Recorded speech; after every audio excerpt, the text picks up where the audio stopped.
Друзья, всем привет! Сегодняшнее видео обещает быть крайне интересным, потому что посвящено оно будет, как вы поняли, относительной новинке от Anthony Morfione, а именно модели Amphibian. Но Amphibian не простой, а с новым замком RAM Lock, который и будет меня лично интересовать больше всего в этом видео. Так что присаживайтесь поудобнее, немножко поговорим о самом ноже, а потом уже перейдем непосредственно к замку.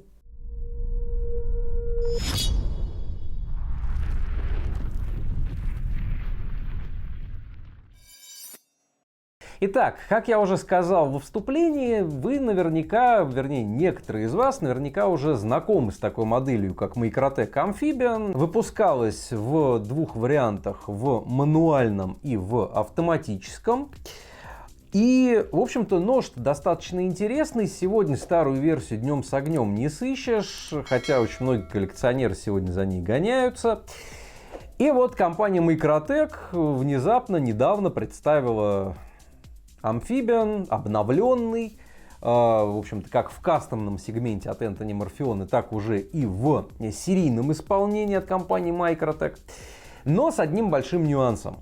Выпускается теперь этот нож с новым замком от компании Microtech, замком RAM Lock, который лично меня сегодня интересует намного больше этого самого ножа.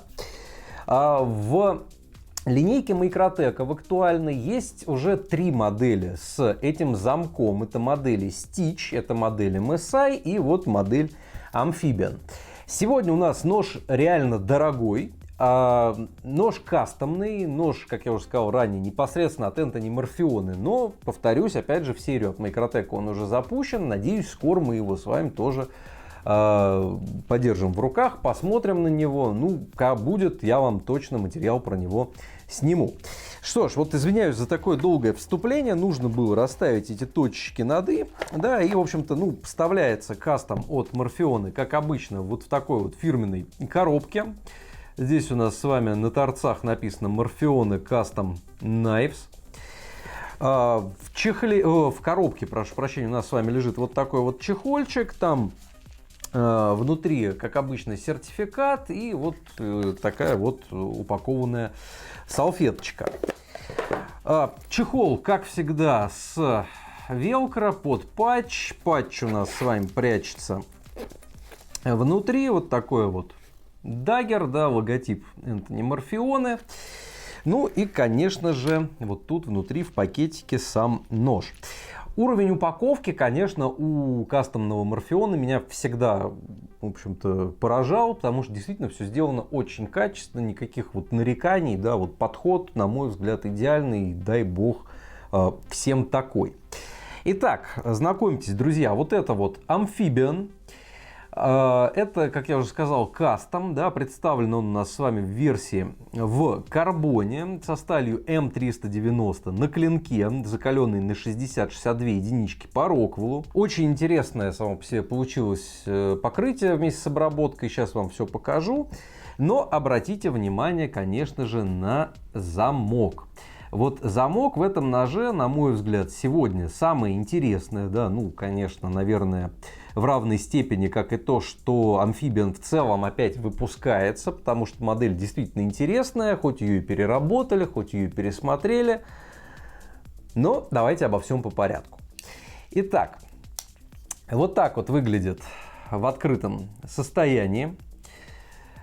Ну, тут, я думаю, не нужно, в общем-то, даже говорить, наверное, о том, что это вот дизайн Anthony Morfione, да, потому что, ну, даже если вот ты знаком с ножевой темой, знаком с работами Morfione, да, ты, в общем-то, по линиям вот это все можно узнать, даже если не будет ни одного какого-то шильдика, ни одного какого-то логотипа. Все выдержано вот в классическом таком, скажем так, морфионовском стиле. Люблю я, когда компании, в общем-то, пересматривают свой подход к продуктовой линейке, возвращают какие-то модели в свои каталоги снова спустя много лет. Тут вот хочется передать привет компании Benchmade, которая так не делает.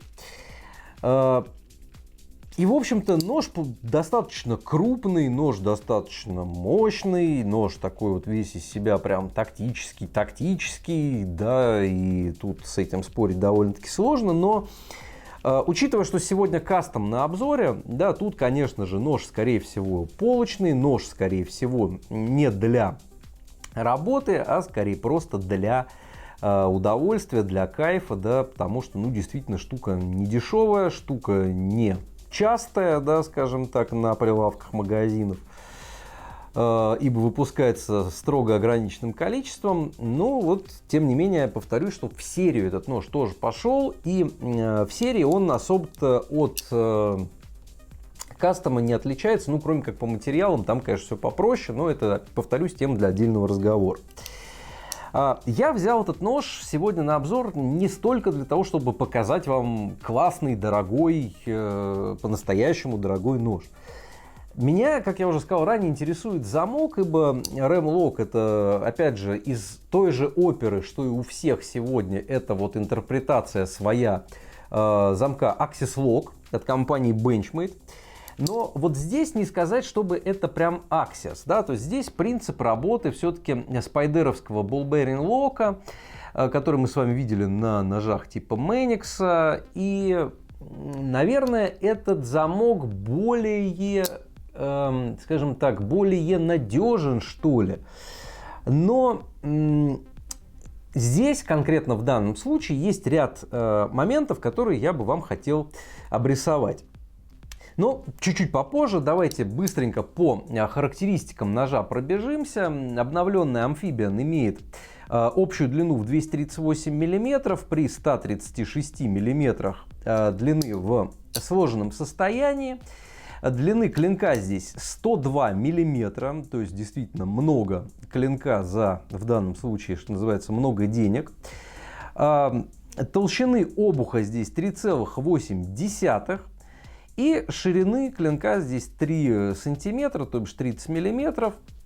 В общем-то, на еще вот таких вот интересных вогнутых спусках. Обратите внимание, что у нас с вами идет посреди клинка ребро, да, разделяющее, скажем так, клинок пополам. И у нас с вами вогнутые спуски, что вот здесь вот сверху, да, что, в общем-то, на всей плоскости уже непосредственно спусков, которые ведут к подводу, к режущей кромке. Обработка клинка. Вот попробовал я так поставить вам свет, чтобы было видно эту обработку. Вот сейчас вот камера сфокусировалась. Обратите внимание, как интересно ложится DLC. Вернее, сначала клинок полируется, потом по нему делается Stonewash, а потом уже по нему кладется DLC покрытие. То есть получается такое пыльное, мутное, черное зеркало. Красивое в жизни, на самом деле, до безумия. Правда, очень интересно это выглядит. И откровенно даже как-то притрагиваться к такому клинку, ну, страшновато. Ну и плюс, я уже сказал ранее, что он two-tone, да, то есть можете видеть, что здесь еще есть такая вот сатинированная часть, да, вот она идет в районе шпенька. Идет она по ребру, да, и, соответственно, вот там просто сатинчик, поверх которого положили, собственно говоря, DLC. Ну, как это все сведено, обратите внимание.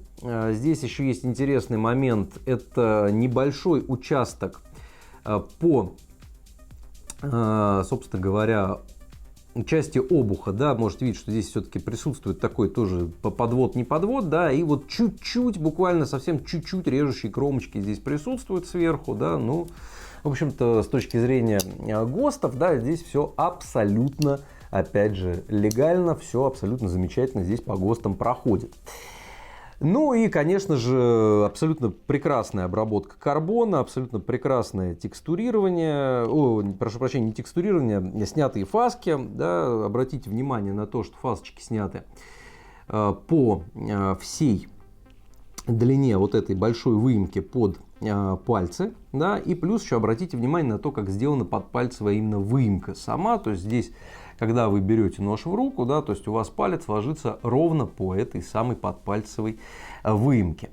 Вот хочется, опять же, чтобы все было так же хорошо на серийке. Не перестану это повторять, потому что серийка, в общем-то, это более массовый сегмент, да, более доступный, более интересный. И будем надеяться, что скоро мы это с вами, опять же, повторюсь, увидим.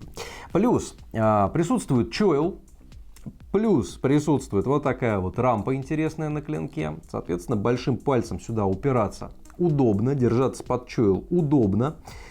И обратите внимание на то, что вот с моей средней ладонью, да, здесь все-таки еще от момента начала режущей кромки, да, от момента выхода на режущую кромку, вот в данном месте, да, у меня указательный палец, не достает откровенно, да, даже если я возьмусь там как-нибудь поудобнее, поухватите, да, все равно там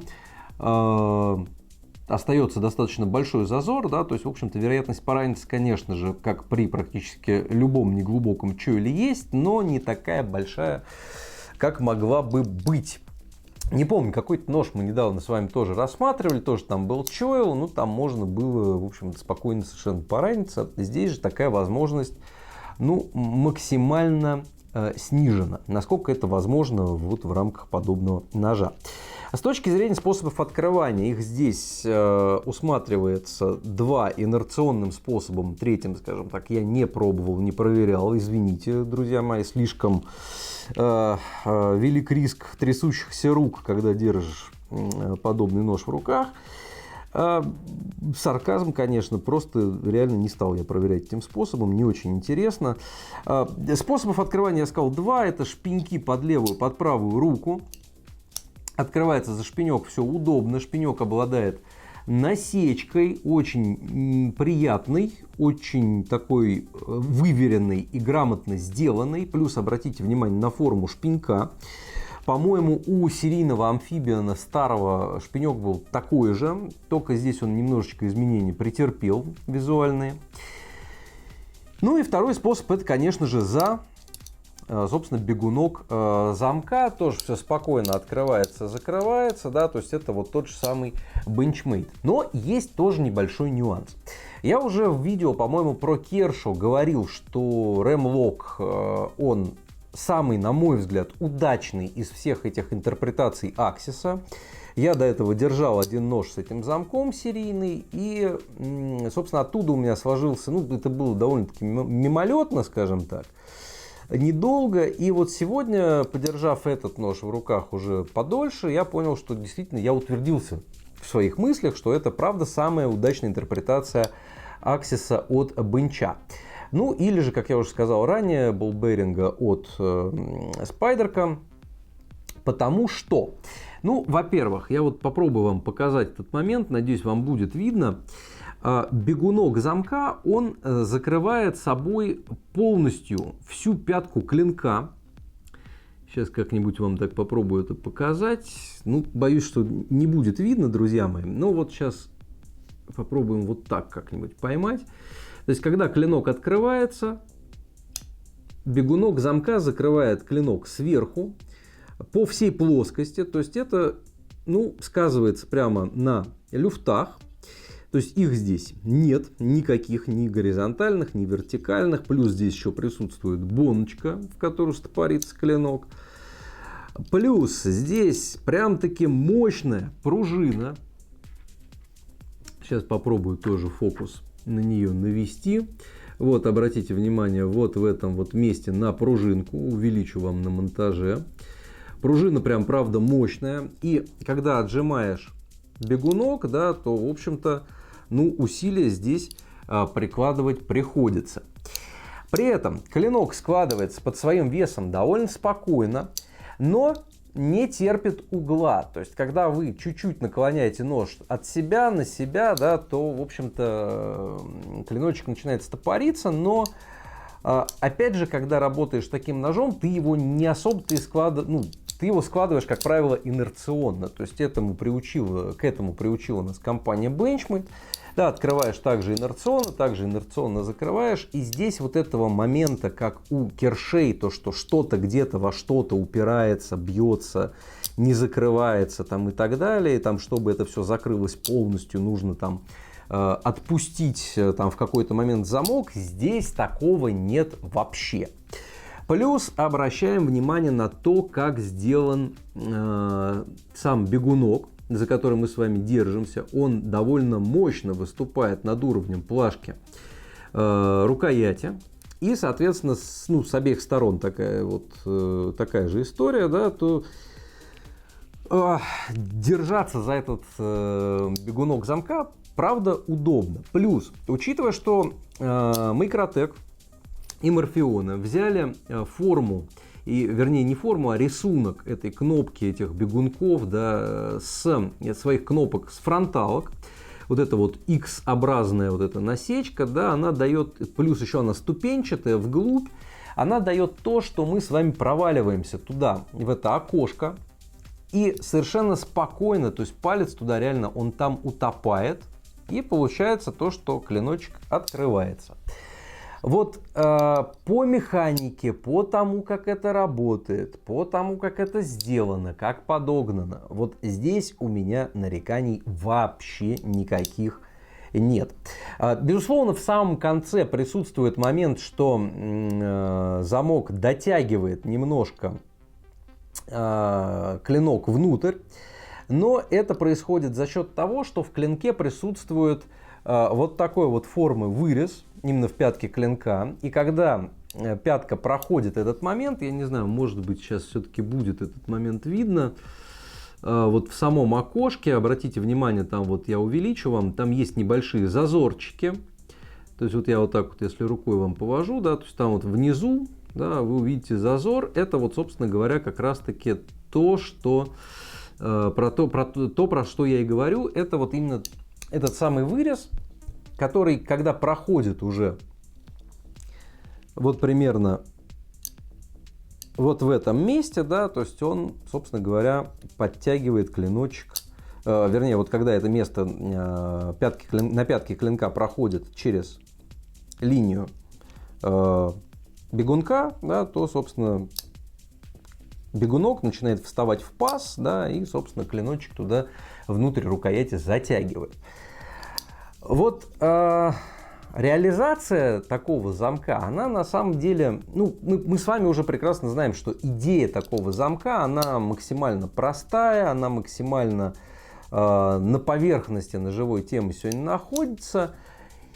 Но вот реализация, качественная реализация, это то, о чем я говорил в обзоре на ножи Kershaw. То, что вот утопленный, вот этот вот зализанный вровень с накладками бегунок, да, то, что туда он небольшого размера, не очень удобно, вот это все.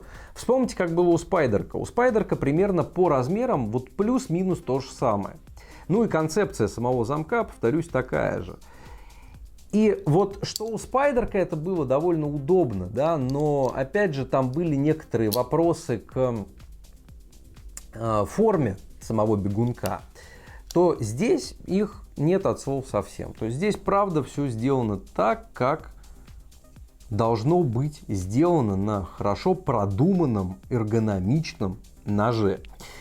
Мне нож велик. Мне реально для моей ладони, да, средней, да, обратите внимание, вот в молоточном хвате, вот в фехтовальном, то есть мне нож реально велик, то есть мне хотелось бы, чтобы замок был примерно где-то вот здесь, то есть ниже.